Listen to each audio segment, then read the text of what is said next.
अरिहन्तानां नमो अरिहन्तानां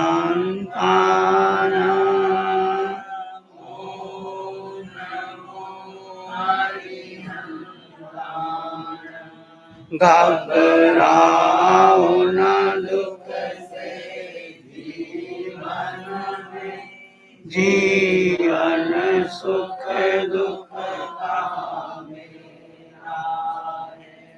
घबराओ न दुख से जीवन में, जीवन सुख दुख का मेला है।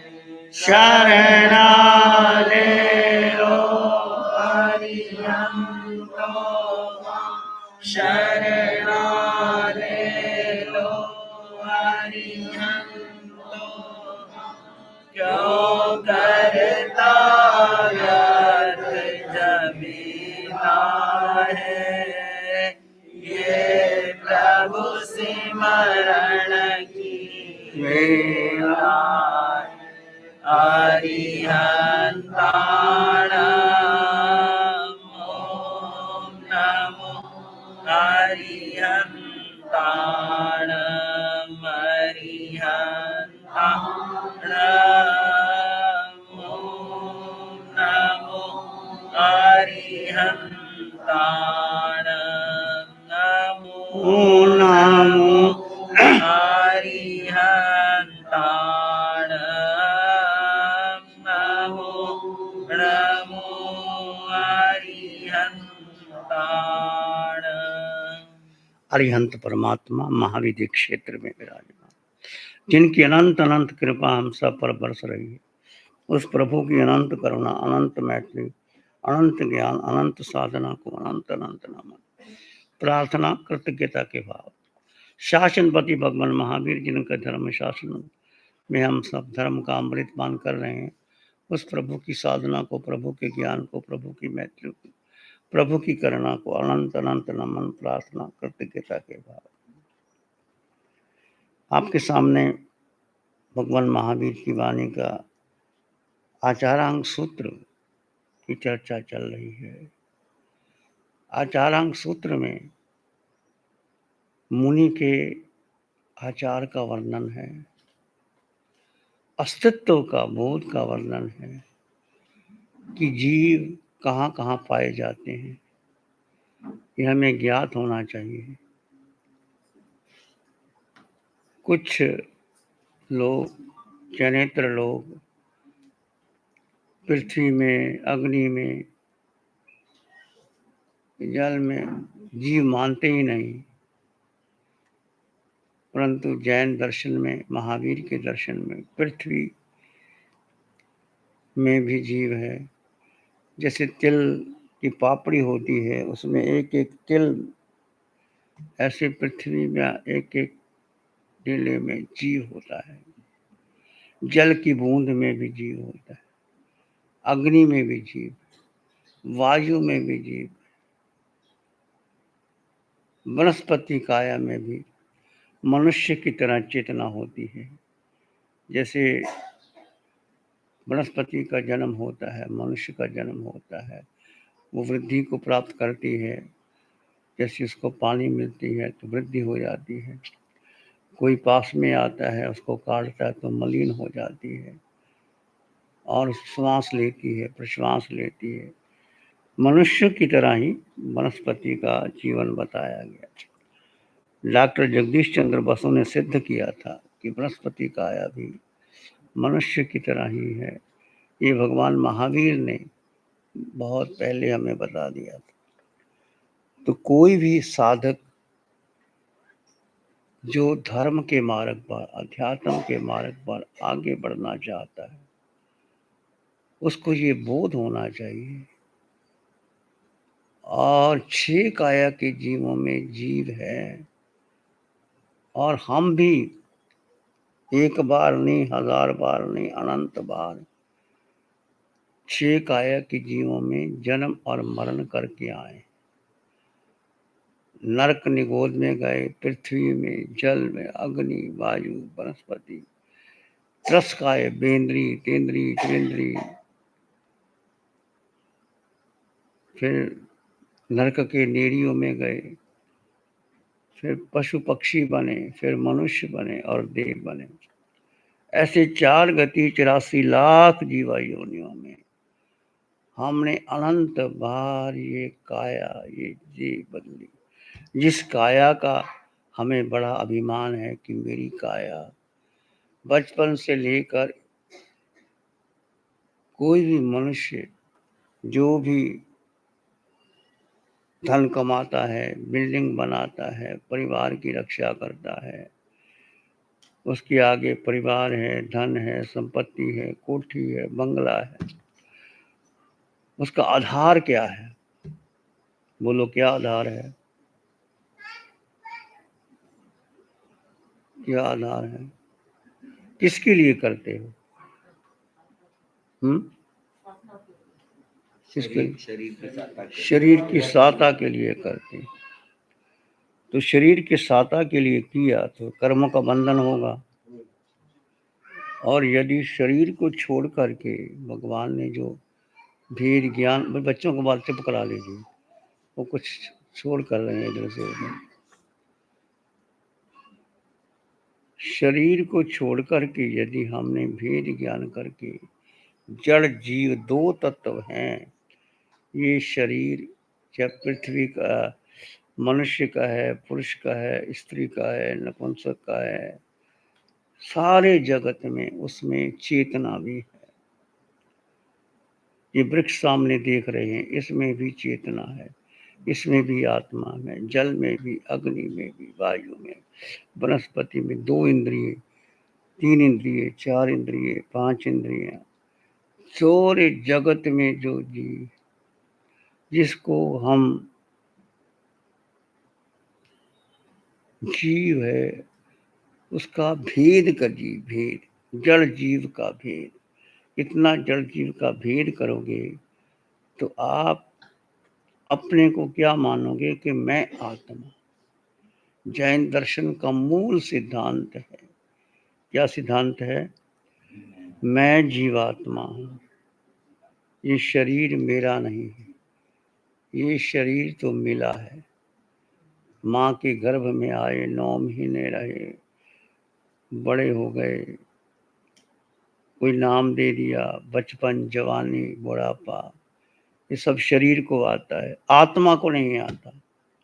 आत्मा के गुणधर्म अलग हैं और शरीर के गुणधर्म अलग हैं, दोनों को अलग अलग है। कुछ लोग जीवन भर उदास रहते हैं, भाई अपना मोबाइल वगैरह बंद कर रखा करो, आते हो तो अपना मोबाइल चेक करके आओ, थोड़ी देर के लिए आना होता है, निश्चिंत होके बैठो, कोई भी आए स्विच ऑफ करके बैठे मोबाइल।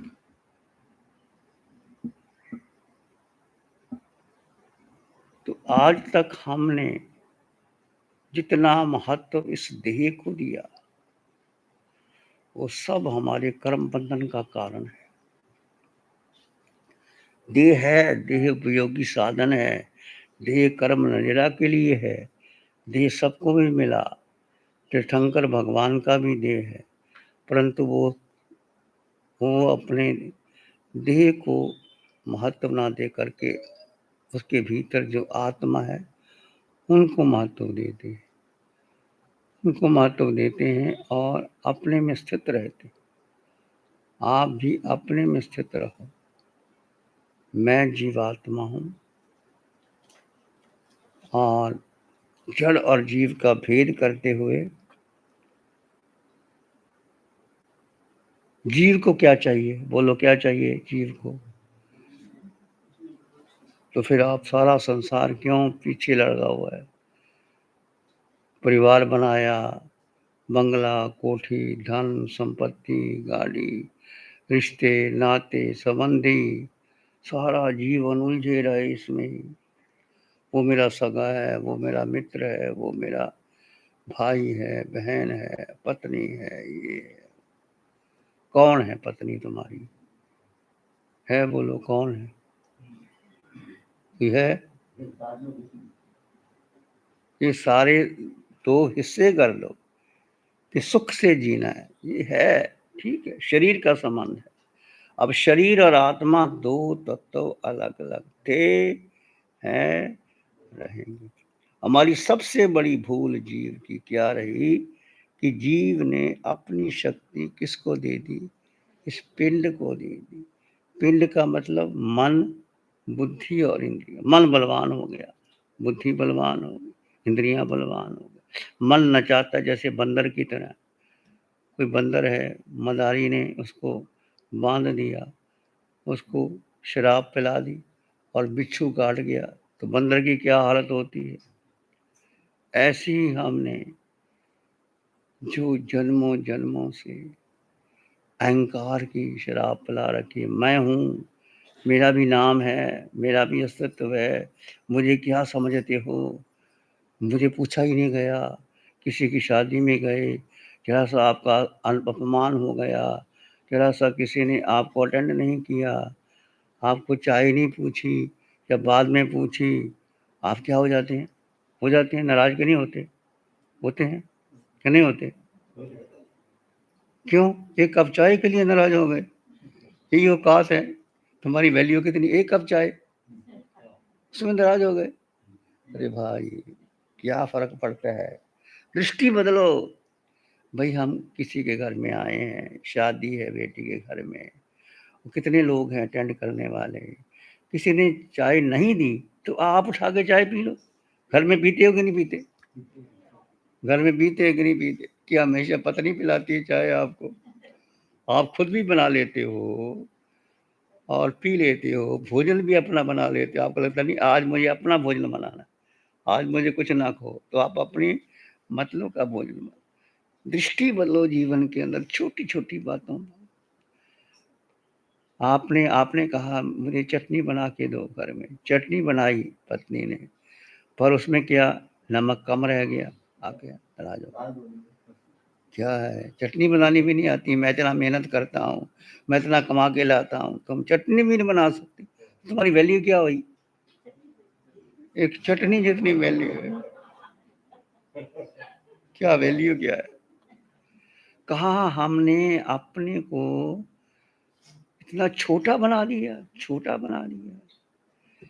विचार करो, उठो जीवन से अंदर, छोटी छोटी बातों को कॉम्प्रोमाइज करो। घर में पत्नी है, बेटे हैं, मान लीजिए पत्नी बीमार है, तो तुम क्या करोगे? तुम क्या करोगे? बाजार में खाना खाओगे? उस समय तुम्हारा क्या फर्ज बनता है? पत्नी की सेवा करना, उनको खाना खिलाना, उनको चाय पिलाना, उनकी दवा दारू करना, क्योंकि वो तुम्हारी तरह है। तुम बीमार होते हो तो वो करती है कि नहीं करती? तो तुम्हारा अधिकार है कि मैं धन कमाता हूँ, बोलो। तो जैसे उसका भी जीवो परस्परोपकारो जीवानाम, भगवान का संदेश क्या है? जीवन एक दूसरे के सहयोग से बनता है। हम कितने कर्म बांध लेते हैं कर्ता भोक्ता में आकर के। ये तो छोटी सी बात है, घर में है, परिवार में है, संघ में है, दुकान में है, तुम्हारे घर का नौकर है, उसके घर से चलते चलते हो एक बहुमूल्य आप कोई शर्ट लेके आए, वो चलते चलते गिर गया, टूट गया, तो कितना गुस्सा आता है आपको? इतना महंगा शर्ट लाया तूने, ऐसे तुम्हें दिखाई नहीं देता, तुम्हारी आंखें हैं कि, और तुमसे टूट जाए फिर क्या कहते? रास्ते में रखा क्यों था? तुमने रास्ते में क्यों रखा था? मैंने चलना था। ये दोहरे मापदंड, ये दोहरी नीति छोड़ो। जीवन में किसी से भी टूट सकता है, कुछ भी गलती हो सकती है। तुम खाना बनाओगे, तुमसे भी कम ज्यादा हो सकता है, किसी ने बना दिया तो क्या हो गया? इसलिए जीवन को छोटी छोटी बातों को ज्यादा महत्व नहीं देना। छोटी छोटी बातें जीवन के अंदर है। तो कई बार हम एग्जाम्पल देते हैं, रतन टाटा का एग्जाम्पल दे लो, कितने अमीर थे, सारी संपत्ति 70-80% दान दे दिया। कोई आया देते रहे, देते रहे, देते रहे। लाल बहादुर शास्त्री इतने गरीब कि नाव पार करते समय 1 टका लगता था, वो पैदल ही जाते थे, पैदल ही जाते थे। इतने ईमानदार थे कि एक गाड़ी उनको खरीदनी थी जब प्राइम मिनिस्टर बन गए, तो गाड़ी भी किसी लोग देने वाले थे, नहीं, किश्तों में गाड़ी ली। लाल बहादुर शास्त्री चले गए, तो गवर्नमेंट ने कहा कि हम इसको दे देते। उन्होंने कहा नहीं, उसकी पत्नी ने कहा नहीं, हम अपनी किश्तें खुद चुकाएंगे। मैंने कई बार बोला, लाल बहादुर शास्त्री ने जब प्रधानमंत्री की शपथ ली, उसके पास 2 कुर्ते और 2 धोती, फटी हुई धोती, नई नहीं थी। उसकी पत्नी जयललिता ने कहा कि अब तो नई धोती ले लो, आप तो प्रधानमंत्री बन गए हो। कहते हैं क्या इससे काम नहीं चलता? हजारों किसान हैं जिनके पास एक धोती भी नहीं, फटी धोती है तो क्या हो गया? कितना कंपैरिजन करते थे। बापू गांधी को देखो, एक लंगोटी और लाठी के सहारे कहाँ कहाँ झुका दिया। अंग्रेजों के गोल में कॉन्फ्रेंस में भी गए, लंदन में भी गए, उसी वेशभूषा में गए, उसी वेशभूषा में गए। और कईयों के नाम है, अब्दुल कलाम है और है, शिकागो में उसने भाषण दिया था, स्वामी विवेकानंद ने। किसी ने उसको कहा कि तुम क्या ये पगड़ा पहन रखा है, जो सन्यासी की वेशभूषा है, जरा इंग्लैंड अमेरिका में आए हो तो अच्छे कपड़े पहन के आओ। स्वामी विवेकानंद ने कहा कि मेरी भारत की संस्कृति दर्जी की संस्कृति नहीं है, मेरी वेशभूषा यही है, मेरी यही वेशभूषा में जाऊंगा। उसी वेशभूषा में गए और क्या स्पीच दी। पूरा कहते हैं अभी भी लोग हिल गए उनकी स्पीच को सुन करके। पहला शब्द निकला, लोग कहते लेडीज एंड जेंटलमैन, उसने कहा my dear brothers and sisters. इनको पता ही नहीं कि भाई बहन, my dear brothers and sister कहा तो सारी तालियां जम गई पहली स्पीच के अंदर। बड़े प्रभावित हुए। एक अंग्रेज महिला बहुत प्रभावित थी उसकी बुद्धि से, उसके पास में आए कि मैं आपसे कुछ मांगना चाहती हूँ। बोलो क्या मांगना चाहती हूँ? कि मैं आपसे शादी करना। क्यों शादी करना चाहती हूँ? कि आप बहुत बुद्धिमान हैं, शादी होगी तो आप जैसा बेटा मुझे मिल जाएगा, आप जैसा बेटा मुझे मिल जाएगा, इसलिए मैं शादी करना। कहते यही बात है, कोई बात नहीं। कहते पता नहीं बेटा बुद्धिमान होगा कि नहीं होगा, क्या स्थिति हो गई है, तुम मुझे बेटा मान लो, मैं आपको माँ मान लेता हूँ, तुम मेरी माँ, मैं तेरा बेटा। कैसे? कहते मैं, तुम मेरी माँ, मैं तेरा बेटा, तो बन गया बुद्धिमान बेटा मेरा, आप ले लो, गोद में ले लो, मुझे ले लो। ऐसे भी चरित्रवान लोग थे, चरित्रवान लोग थे। ऐसा नहीं कि हम कहें कि हम ही ज्यादा होशियार हैं। देश का चरित्र उज्जवल होना चाहिए, धर्म के आधार पर होना चाहिए। भारत के प्रथम राष्ट्रपति डॉक्टर राजेंद्र प्रसाद बहुत सामान्य व्यक्ति थे, पर हमेशा गोल्ड मेडल आते थे।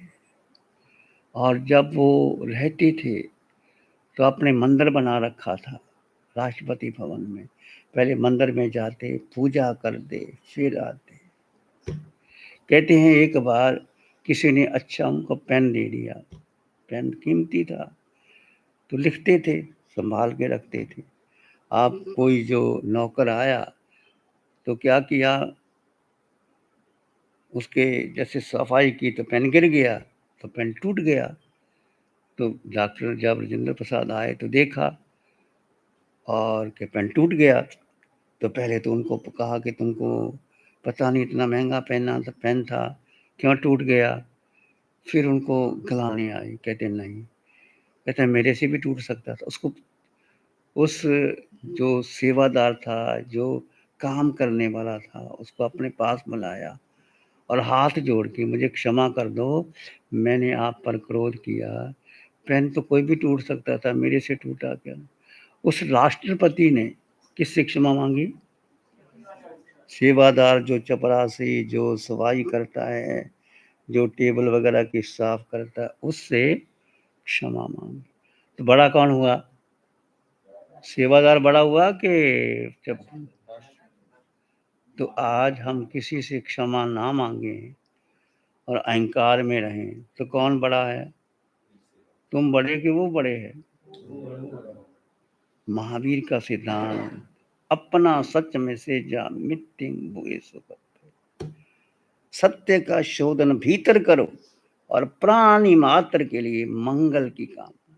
जितना मंगल का विस्तार करोगे उतना आगे बढ़ जाएगा। कोई जीव छोटा नहीं। जीव की दृष्टि से अभी 8 दिन के ध्यान हुए, सुबह 5 बजे भी होता है, आप सुनो, भगवान की वाणी को सुनो। सब जीव समान है। 4 गति 84 लाख जीव योनों में, चाहे सातों नरकों के नीरों की आत्मा है, चाहे पशु पक्षी की है, मनुष्य की है, देव की है, पृथ्वी जल अग्नि वायु वनस्पति वेंद्री तेंद्री जंद्री गजेंद्री, इसमें जो देह अलग अलग है पर उसमें जो आत्म तत्व है वो क्या है? एक, अलग नहीं। कोई आत्मा, चाहे नरक के नेरिये की आत्मा, नरक के नेरी में ऐसे जीव हैं वो निकल करके तीर्थंकर बनेंगे। पशु पक्षी में भी ऐसे हैं जो मनुष्य बन करके मोक्ष जाएंगे। देव में भी ऐसे जीव समकति जीव हैं जो मोक्ष बन जाएंगे। मनुष्य में भी ऐसे जीव हैं, थोड़े जीव हैं चाहे, तो महत्व किसको देना? जीव को महत्व। सब जीव समान। कोई देहधारी तुम्हारे सामने आए, तुम्हारे घर में मेहमान आए, तो हम आप कितना रखते हो? कोई ज़्यादा पैसे वाला आ जाए, तुम्हारा कमर साहब या तुम्हारा कोई धन देने, उसको क्या है, उसको पहले ट्रीट करते हो, फिर दूसरे को, फिर तीसरे को। चॉइस सबको समान दे। कोई आया, आओ बैठो भोजन करो लो। तो सबको किस दृष्टि से देखना? आत्म दृष्टि से देखना। परस्पर उपग्रह जीवानाम के जैन दर्शन का कई बार आप पढ़ते हैं। जीवन एक दूसरे के सहयोग से चलता है। सबके सहयोग लो, सहयोग दो, और सब कुछ संसार में। आज सूरज ना निकले 10 दिन तो क्या हाहाकार हो जाए। कैसे बीज बनेंगे, फलेंगे, फूलेंगे। चंद्रमा की चांदनी ना हो, सूरज की रोशनी ना हो, बरसात ना हो, फल फूल ना खिले, तो तुम क्या कर सकते? हमारे हाथ में क्या है?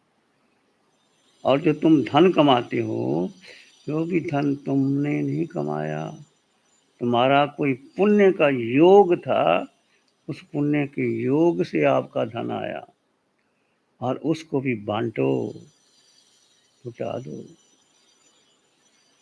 जिन्होंने दिया है वो अमर हो गए। तो कुछ भी आपका अपना नहीं। तुम्हारा क्या है? बोलो। कुछ भी नहीं है। फिर सब छोड़ के चले जाओगे हमारे यहाँ? हैं? इस साथ में जाना तो बस छोड़ जाओ, यहीं छोड़ जाओ। किसको जरूरत होगी हम दे देंगे। छुटता नहीं भाई, ये कहने की बातें हैं। अंतर की भावना क्या है? रहो घर में। ठीक है, धन की भी जरूरत पड़ती है, धन का भी आदर करते हैं। शरीर को भी साधना के लिए जोड़ो। परिवार से ऐसे प्रेम से नाता जोड़ो कि किसी से कोई ऊंची नीची शिकायत की बात ही नहीं करना। किसी ने कुछ कह दिया, एक बार समझा दो, माने ना ने उसकी मर्जी। तो जीवन को एक अलग ढंग से जिए। जीवन के प्रति अनुग्रह का भाव, चित्त के प्रति करुणा, अनुग्रह। आज मानव का जीवन मिल गया, पता नहीं कितने जन्मों में हमने नरक निगोर में बताया, कौन बताने वाला था। कितने कितने अनंत काल निगोर में रहे, नरक में रहे, पशु पक्षी बने, कुत्ता बिल्ली चूहा छिपकली, पता नहीं कहाँ कहाँ जन्म लिया। तुमने भी लिया और मैंने लिया, पता नहीं कर्म कहाँ कहाँ लेके गए। और कभी पुण्य कमाया तो मनुष्य बन गया, और पुण्य कमाया तो देव बन गया। ऐसे 4 गति 84 लाख जीव योनियों में हम पाठ करें। एक ही मार्ग है। तुम्हारा कौन है? बोलो, तुम्हारा कौन है? तुम कौन हो? आचार्य सूत्र के अंदर अस्तित्व का बोध कि जीव नहीं जानता, पूर्व से आया, पश्चिम से आया, उत्तर से आया, दक्षिण से आया, 6 दिशाओं से आया। वो कैसे जान लेता है? या तो उसको कोई ज्ञान हो जाता है, या तीर्थंकर भगवान के उपदेश, या कोई सतगुरु उनको बोध देता है कि तुम कौन हो? तुम जीवात्मा। और वो कैसा है? आगे लिखा, सो हम। वो आत्मा मैं हूँ जो अरिहंतों की आत्मा है, मैं आत्मा समान। जो सिद्धों की है, मैं समान। जो आचार्यों की है, मैं समान। उपाध्याय की है, वो मैं समान। साधु की है, मैं समान। पूरे जगत में जितनी भी आत्मा है वो मेरे समान है। और जितने गुण हैं आत्मा के, शरीर के गुण धर्म अलग हैं और आत्मा के गुण धर्म अलग हैं। शरीर का स्वभाव क्या है? माँ के गर्भ से मिला और बड़ा हुआ, पाला पोसा, जीव निकल गया तो शमशान की राख। सबका यही हाल है। और जीव निकल करके जो तुमने कर्म जैसा भी किया, वो कारमान शरीर साथ लेकर के अगले जन्म में चला गया। इसलिए क्या करना है? कारमान कर्मों को घटाओ। जो कर्म बांधे हैं, उदारक शरीर पर आते हैं, उसको कम करो और हल्का करके अपना लक्ष्य चुनो कि मैं जीवात्मा हूँ, मेरा घर सिद्धालय है और मुझे निश्चित सिद्धालय जाना है। जीवन में कैसी भी परिस्थिति आए, उदास नहीं, प्रसन्न चित्त से उसको स्वीकार। तो आज हम चर्चा करेंगे, प्रज्ञात मुनि कौन होता है? प्रज्ञात मुनि कैसे बनते हैं? 2 प्रज्ञा है, ज्ञ प्रज्ञा, प्रत्याख्यान प्रज्ञा। ज्ञ का मतलब जानना, जान करके फिर प्रत्याख्यान ले लेना। जैसे आपने जान लिया कि आज का दिन मुझे उपवास करना है, या मुझे मौन रहना है, या मुझे ध्यान करना है। उसके बाद आपने संकल्प कर लिया कि आज का दिन मैं ऐसा करूँगा। ज्ञ प्रज्ञा जानना और प्रत्याख्यान प्रज्ञा, 2 प्रज्ञा। तो प्रज्ञा से प्रज्ञात कर्मा। मुनि कैसे बनता है प्रज्ञात कर्मा? मुनि कौन होता है? मुनि कौन होता है? किसको मुनि कहेंगे आप? किसको मुनि कहेंगे आप?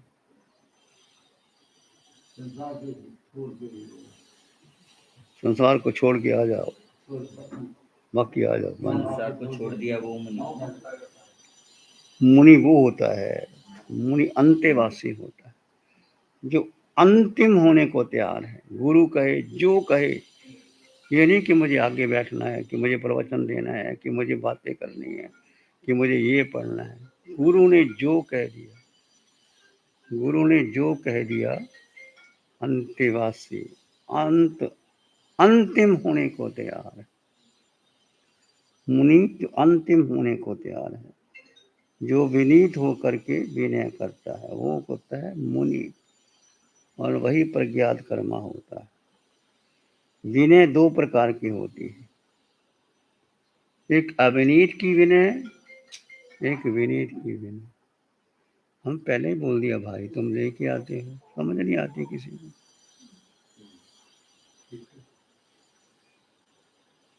इतना एडिक्शन हो गया तुम्हारा फोन का, तुम चल के आते हो, पता नहीं लगता मैं प्रवचन में बैठे बंद करके बाऊँ 3 बार फोन को बजते हो तुम लोग। इतना तो कम से कम ध्यान रखो, आते स्विच ऑफ करके आ जाओ।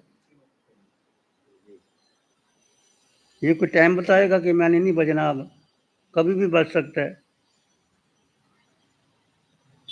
थोड़ा विवेक रखो। धर्म सभा में आना है, अपना मोबाइल है, अपना अलग रख दो, स्विच ऑफ करके आओ, लेके ना आओ। आज पूरी दुनिया मोबाइल के ऊपर हो, 24 घंटे मोबाइल चाहिए। खाना बनाते, खाना खाते, बच्चों को भी, जब तक बच्चों को मोबाइल, वो खाना ही नहीं खाते। क्यों ऐसा बना दिया तुम लोगों ने? तुम्हारे हाथ में मोबाइल है तभी तो बच्चे पकड़ते हैं, तुम ना पकड़ो तो बच्चे कैसे पकड़ेंगे? ख्याल करना जरा। मैंने कड़वा बोला है, पर थोड़ा सोच करके। 3 बार मोबाइल बज चुका, इधर से कभी इधर से, कभी उधर से, कभी उधर से। जब आपको पता है मोबाइल मेरे पास है, स्विच ऑफ कर दो। और स्विच ऑफ करना भी नहीं आता, फिर देखते रहते हैं क्या करना है, क्या करना है। स्विच ऑफ करना भी नहीं आता। मैं कठोर बोल गया हूँ, पर आगे से तुम ध्यान रखोगे इसलिए बोला हूँ मैं। कई बार कठोर बोलना पड़ता, मुझे नहीं अच्छा लगता कि हम प्रवचन कर रहे हैं, फिर तुम उठ के जाती हो, बाहर जाती हो, फिर आपको पता नहीं स्विच ऑन कैसे करना है, फिर उसको और करती हो, फिर पता नहीं लगता आपको बंद कैसे करना है। कि नहीं विनय की, चलो छोड़ दो टॉपिक जो भी है। विनय दो प्रकार का होता है, एक अवनीत का विनय, एक अवनीत का विनय। अवनीत का विनय कैसा होता है? आप बोलो, आप विनय करते हो ना, सबकी विनय करते हो। अविनीत की विनय करते हो कि विनीत की विनय करते हो? बोलो। अविनीत की विनय करते हो? अविनीत कैसे करेगा? अविनीत विनय कैसे करेगा और विनीत कैसे करेगा? बोलो, कैसे करेगा? अविनीत की विनय ऐसे है कि वो स्वार्थवश करेगा, जिसके प्रति मोह है वो मोहवश विनय करेगा। जो अविनीत है, कोई स्वार्थ है उसका, इस कारण वो आगे पीछे विनय करेगा, स्वार्थ पूर्ति हेतु विनय करेगा। कई बार देखो, आपका बेटा है, आपसे कुछ चाहिए उसको, तो आपके आगे पीछे फिरेगा, क्योंकि उसको पैसे चाहिए, उसको कुछ कपड़ा चाहिए, उसको गिफ्ट चाहिए, तो आपके आगे पीछे फिरेगा। कोई स्वार्थ की पूर्ति के लिए या मोहवश विनय करता है, वो क्या है? अविनीत की विनय। विनीत की विनय कहते हैं कर्मों के क्षयक्षम के कारण, अहंकार के गल जाने के कारण, मोहनीय कर्म जब क्षीण हो जाता है, वो विनीत की विनय कहलाता है। विनीत की विनय, इसके ममकार और अहंकार गल जाए। जैसे सूत्र आता है 10वें काल पर, धम्मो मंगल मुखितम अहिंसा संयमो तमो देवा वित्तं नामं सन्ति यस्य धम्मेस्य मनो। धर्म एक गाथा बहुत इंपॉर्टेंट है। 10वें कालक सूत्र की पहली, धर्म क्या है पहली बता दिया। धर्म मंगल है, धर्म उत्कृष्ट है। और धर्म कौन कर सकता है? धम्मो मंगलम अहिंसा संयम तमो, धर्म जिसमें अहिंसा है, संयम है, तप है, तो उसका फल बता दे। देवा भी तंग न मंगसंती जस धम्मे से माने, देवता भी नमस्कार करते हैं जिसका हृदय धर्म में लगा रहता है। तो मंगल क्या है? मंगल के दो अर्थ है, एक ममकार, एक अहंकार। जिसका ममकार, मेरा मेरा मेरा, अहंकार कर्ता भाव जिसका पोषण होता है, ममकार का जिसका होता है, वो गल जाता है, वो खत्म हो जाता है। वो जिसका ममकार और अहंकार गल जाता है, वो विनयवान होता है। धम्मो मंगल मुकीठम, धर्म मंगल है, धर्म उत्कृष्ट है। धर्म के बाद कोई भी उत्कृष्ट नहीं होता। और धर्म है अहिंसा, संयम और तप। अहिंसा आत्मा है, संयम प्राण है, तप शरीर है। और ऐसा व्यक्ति जो धर्म करता है, विनीत होता है, देवता भी झुकते हैं उनके आगे। आगे शर्त लगा दी कि जिसका हृदय धर्म में रहता है। ऐसा नहीं कि ऊपर से पाठ कर लिया, जाप कर लिया, कुछ क्रियाएं पाल ली, नहीं। अंतःकरण से जो इस धर्म को स्वीकार करता है, वो विनय होता है। तो विनय किसकी करनी चाहिए? आपको पता चल गया कि विनीत की विनय क्या है, अविनीत की विनय क्या है। तो विनय किसकी करनी चाहिए? आप बोलो।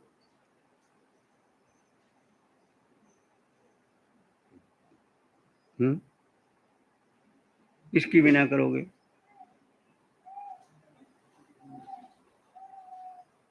पता ही नहीं किसकी विनय करोगे। हैं? किसकी? विनीत की। विनय, विनीत तो बन गए तुम। दो प्रकार का धर्म हो गया विनीत। तो विनीत किसकी विनय करेगा?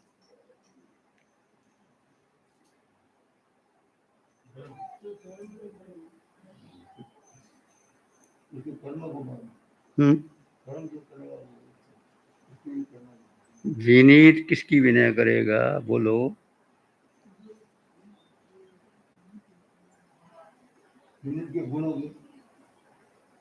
विनीत भगवान की विनय करेगा। भगवान की विनय करते हैं कि नहीं करते? फिर भूल गए। पहले ही अरिहंत परमात्मा को नमन करते। दूसरा, आगम की विनय करेगा, जिसकी वाणी जो हमें मिली है भगवान के द्वारा। विनीत विनय करेगा भगवान की, आगम की, शासन की विनय करेगा। शासन, जो महावीर का शासन, महावीर का धर्म। और फिर साधु की विनय करेगा। चार विनय के बाद विनीत होगा, वो किसकी विनय करेगा? भगवान की विनय करेगा, आगम की विनय करेगा, शासन की विनय करेगा, और साधु की विनय करेगा। और निर्जरा करने का, परिज्ञात कर्मा मुनि का सरलतम उपाय क्या है? आप बनना चाहते हैं प्रज्ञात कर्मा मुनि, विनीत बनना चाहते हैं, उसका सरलतम उपाय क्या है?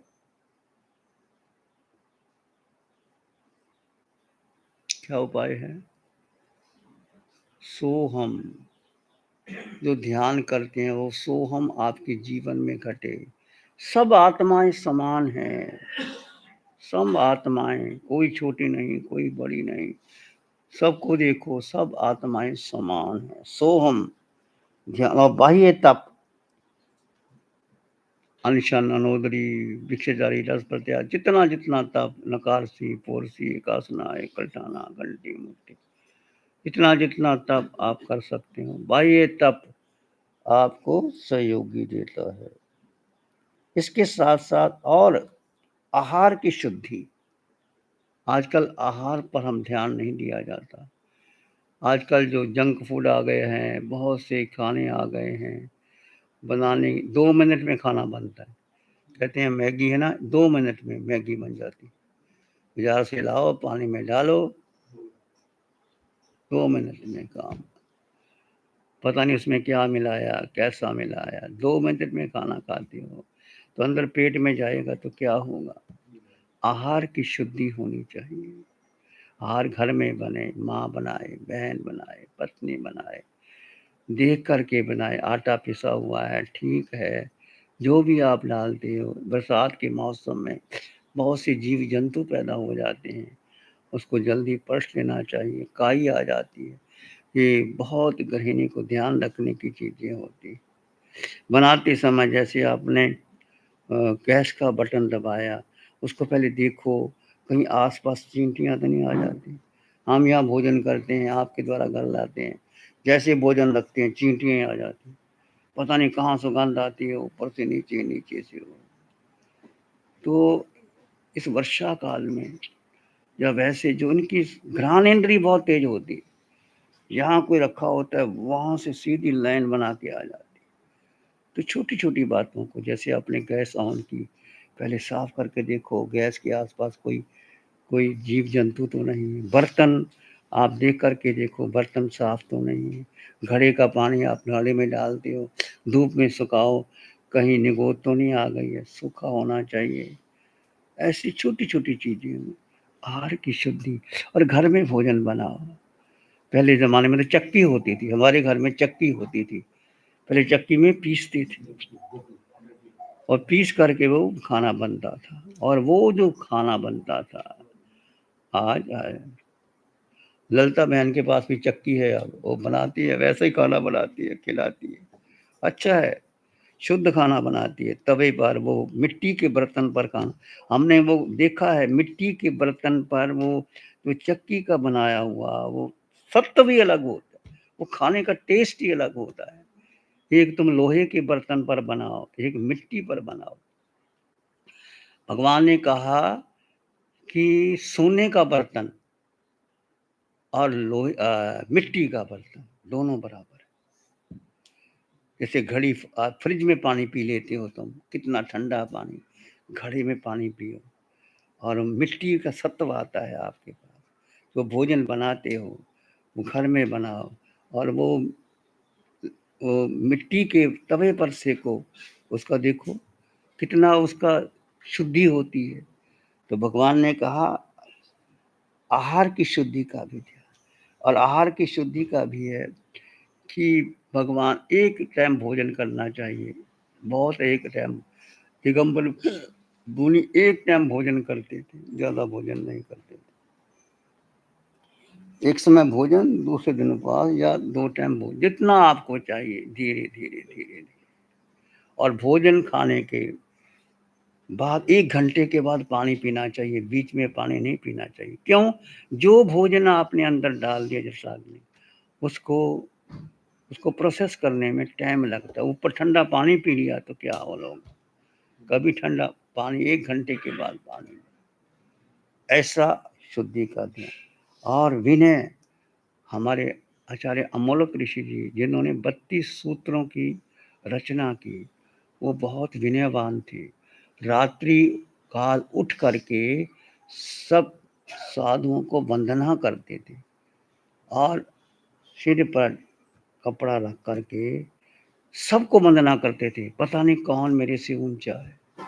एक आचार्य अमोलक ऋषि जी रात को उठ करके जब सब संत सोए हैं, तो उनको क्या करते थे? वंदना करते थे कि कौन मेरे से बड़ा है।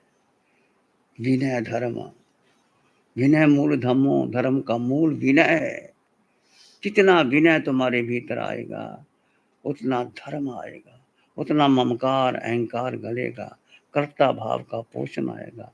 बच्चों को विनय सिखाओ, झुकना सिखाओ, ध्यान करना सिखाओ, और छोटी-छोटी चीज़ें, बच्चे जैसा प्रयास हैं वैसा होगा। तो ये प्रज्ञात कर्मा की चर्चा फिर आगे करेंगे। ध्यान करेंगे, आंखें बंद, मन वचन काया शांत, शरीर शांत, विचार शांत, सृष्टि शांत, वातावरण शांत, हर दिशा हर किनारा शांत, शांत, शांत, शांत। सिर के सिरे से पांव के अंगूठे तक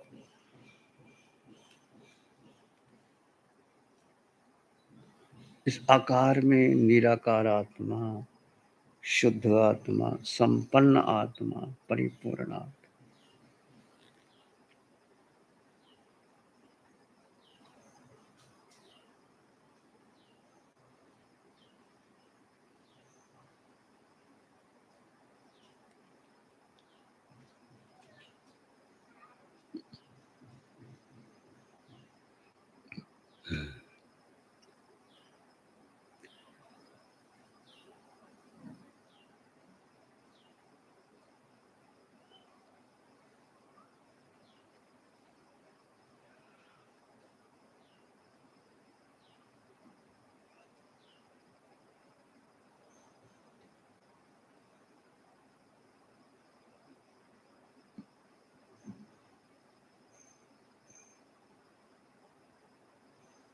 इस आकार में निराकार आत्मा, शुद्ध आत्मा, संपन्न आत्मा, परिपूर्ण आत्मा,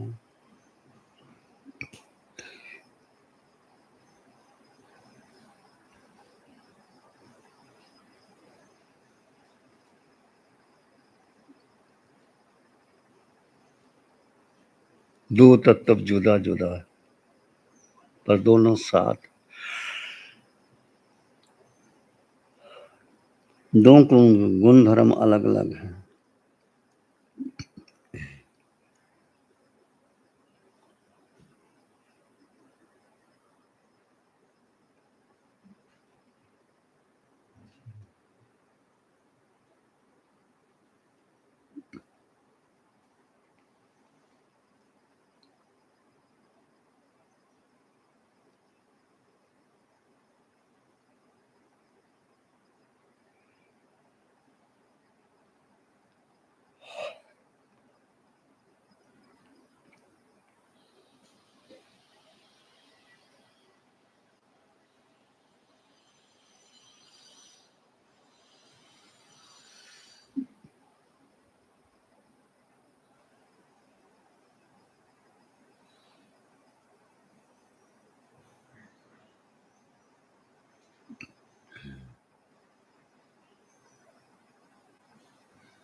अपने भीतर मंगल का भाव लाएं, प्राणी मात्र के लिए मंगल की कामना कीजिए।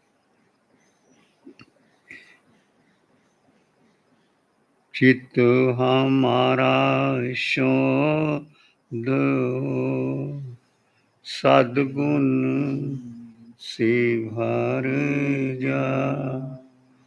चित्त हमारा शुद्ध हो, सद्गुण से भर जा।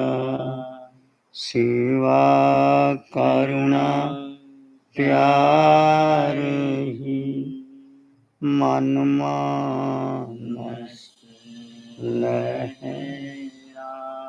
सेवा करुणा प्यार ही मन मानस लहरा। सबका भला हो, सबका मंगल हो, सबका शुभ।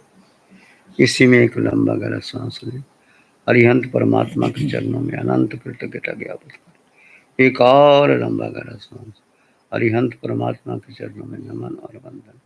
दोनों हाथों को आंखों पे ले जाएं, हल्का सा स्पर्श धीरे से आंखें खोल सकते हैं। नमो अरिहंतानंद, नमो सिद्धानंद, नमो आर्यानंद, नमो जैनंद, नमो लोय सब साहुनम, धम्मो मंगलमुखितम, अहिंसा संयमो तमो देवावित्तम नमः।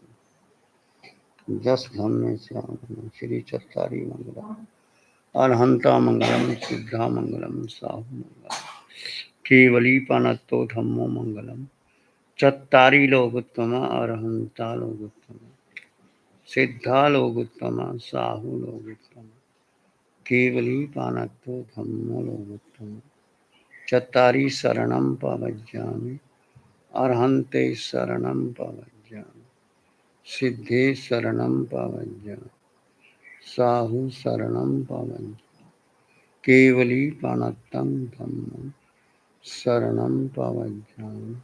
चार शरण दुख हरण जगत में, और न शरणा कोई होगा। जो भव्य प्राणी करे आराधन, उसका अजर अमर पद हो।